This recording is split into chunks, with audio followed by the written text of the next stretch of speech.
Non, non, juste une chose, le président de l'exécutif disait tout à l'heure que j'étais convaincant. Lui, il est plus que convaincant. Il me semble qu'il est redoutable.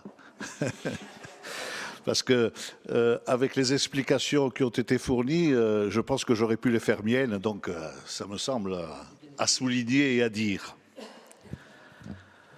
Sur les rapports 195 et 196, on y répondra de façon commune sur ces deux.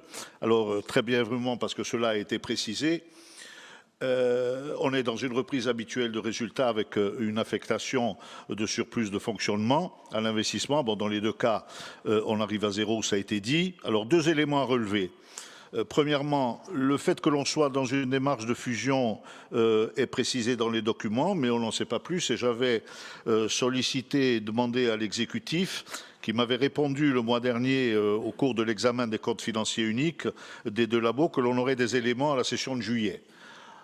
Nous sommes à la session de juillet, alors je ne sais pas si c'était dans le cadre d'un rapport propre ou à l'occasion de ce budget supplémentaire.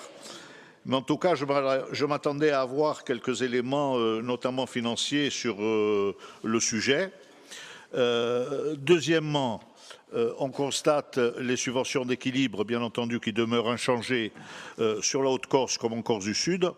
Pour rappel, au budget supplémentaire de l'an dernier, la subvention d'équilibre en 2B avait été augmentée de 19 000 € et celle du 2A avait baissé d'autant. Donc cette année, pour le 2B, la subvention d'équilibre reste inchangée par rapport au budget primitif, puisqu'il me semble qu'elle soit annoncée autour des 1 800 000 €, et idem pour le 2A, où l'on maintient le même niveau de subvention, soit 3 millions 2.